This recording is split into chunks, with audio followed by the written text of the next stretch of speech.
በመንግስት ካስቀመጠው ወጥ የቤት ኪራይ ውል ውጪ በጎንዮሽ የሚደረጉ ማናቸውም ስምምነቶች በሕግ እንደሚያስጠይቁ የአዲስ አበባ ከተማ አስተዳደር ቤቶች ልማትና አስተዳደር ቢሮ አስታውቋል። በየዓመቱ የሚደረገው የቤት ኪራይ ዋጋ ማሻሻያ በሕጋዊ ውል ላይ ብቻ የተመሰረተ ሊሆን እንደሚገባ ያሳሰበው ቢሮ ከሕግ ውጪ የሚደረጉ ማናቸውም የመንደር ውሎች ተቀባይነት እንደማይኖራቸውም ጠቁሟል። የአዲስ አበባ ቤቶች ልማትና አስተዳደር ቢሮ ኃላፊ ቅድስት ወልደ ጊዮርጊስ የከተማዋ ምክር ቤት 5ኛ ዓመት የስራ ዘመን 4ኛ መደበኛ ጉባኤው ላይ በአዲሱ አከራይ ተከራይ ውል ዙሪያ ለምክር ቤቱ የሰጡትን ማብራሪያ ዳግማዊት ደረጃ እንደሚከተለው ታስቃኘናለች።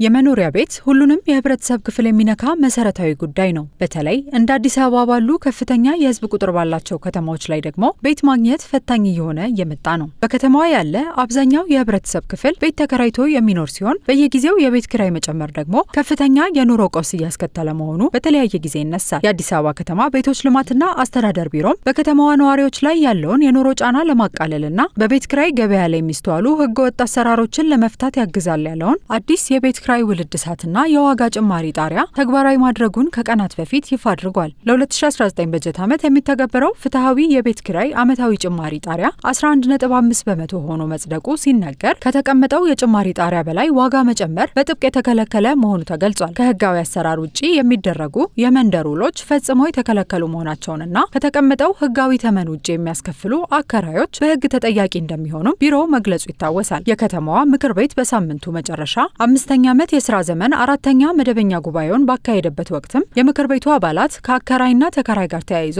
ጥያቄዎችን ያነሱ ሲሆን የአዲስ አበባ ቤቶች ልማትና አስተዳደር ቢሮ ኃላፊ ቅድስት ወልደ ጊዮርጊስም ምላሽ ሰጥተዋል። በዚህም አዲሱ የቤት ኪራይ መጠን የተወሰነው በዘፈቀደ እንዳልሆነ የገለጹት ኃላፊዋ የህዝብ ብዛትን፣ የዜጎችን የመክፈል አቅምና ያለውን የቤት አቅርቦት መሰረት ባደረገ ሳይንሳዊ ጥናት መሆኑን አብራርተዋል። እኛ አዲስ አበባ ከተማ ውስጥ ያለውን ችግር መሰረት አድርገን ነው ያጠና ነው። ስናጠናም ደግሞ ሴሴ የሚያጠናውን ጥናት እንደ አንድ ክራይቴሪያ ይዘናል ማለት ነው። 5 የሚሆኑ ክራይቴሪያዎች አሉ። ከነዚህ ክራይቴሪያዎች ውስጥ አንዱ የሴሴ ጥናት ነው። ሁለተኛ የቤት ፍላጎትና የቤት አቅርቦቱን ክፍተቱን እንለያለን። ይሄም ከ30% የሚይዝ ነው። ይሄም የዜጎችን የመክፈል አቅም ይሄም ታሳቢ ተደርጎ ከ15% የሚሰላ ነው የሚሆነው። የቤት ጥገናና ማሻሻያ ወጪ ይሄንንም ደግሞ ታሳቢ ያደረገ ነው ጥናቱ ከ15% የሚይዝ ነው።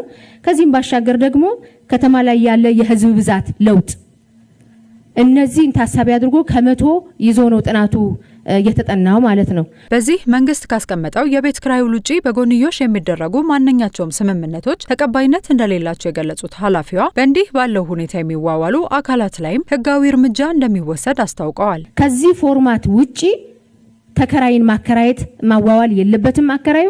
ተከራዩም ደግሞ ከዚህ ፎርማት ውጪ መዋዋል የለበትም። በጎን የሚዋዋሉት ውል የዛሬ 2 ዓመት ጀምሮኛ በደንብ አወር አድርገናል።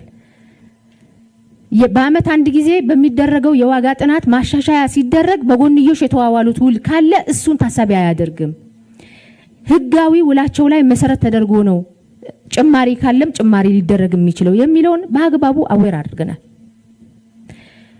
ይሄንን ተግባራዊ ያላደረገ በአሰስመንት ይሁን በጥቆማ የተደረሰበት ተከራይም አከራይም ካለ እንዲሁም ደግሞ በጎንዮሽ ያዋዋለ ያለ አካል ካለ ደግሞ የህግ ተጠያቂነቱ እንደቀጠለ ነው የሚሆነው ማለት ነው። ከዚህ ባለፈ የአዲስ አበባ ከተማ ቤቶች ልማትና አስተዳደር ቢሮ በ2018 በጀት ዓመት ከሚገነባቸው ቤቶች ውስጥ 5305 የሚሆኑት የጋራ መኖሪያ ቤቶች መሆናቸው የተገለጸ ሲሆን 80% የሚሆኑት ቤቶችም ለቆጣቢዎች የሚተላለፉ ናቸው ተብሏል። እንዲሁም በከተማዋ ያለውን የቤት ፍላጎት ከግምት በማስገባት በማህበር፣ በግል፣ በሪል ስቴትና በሌሎች አማራጮች ቤቶች እየተገነቡ ነው ብሏል ኃላፊዋ።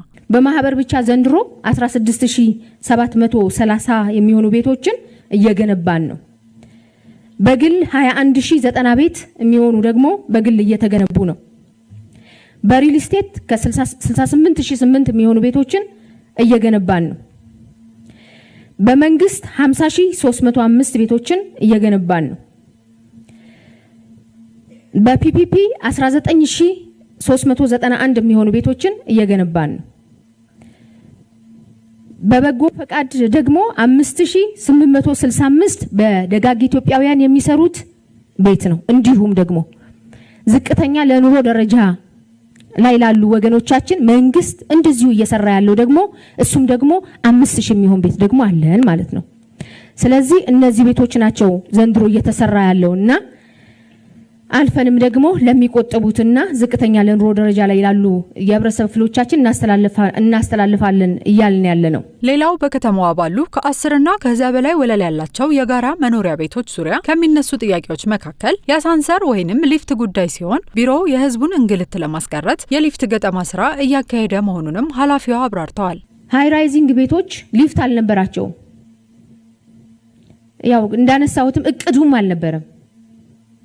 ከጥቂት ዓመታት በፊት እቅድ ወጥቶ ወደ ጨረታ ተገብቶ ጨረታው ላይም ማንም በሌላም ችግሮች ነበሩበት። አሁን ወደ ስራ ተገብቷል። አንዳንድ ሳይቶች ሙሉ በሙሉ ተጠናቀው አገልግሎቱን እየሰጡ ነው ያሉት ሊፍቶቹ። ቅድሚያ ብለንኛ የጀመርናቸው ሃይ ራይዚንጎች በተለይ G+15 የሆኑ ቤቶች ላይ ነው። አራብስ አካባቢ ደግሞ የ20/80 መኖሪያ ቤቶቻችን አካባቢ ላይ ሲቪል ወርክ አካባቢ ትንሽ ችግር ስለነበረው የሲቪል ወርክ ስራ እየሰራን ያለ ነው ሊፍቱን ለመግጠም ማለት ነው። ኦሬዲ ሊፍቱ ኦን ሃንድ ስለሆነ ያለው እነዚህ ችግሮች ግን አሁን እየሰራናቸው ያለናቸው ቤቶች ላይ የሚፈጠር አይደለም።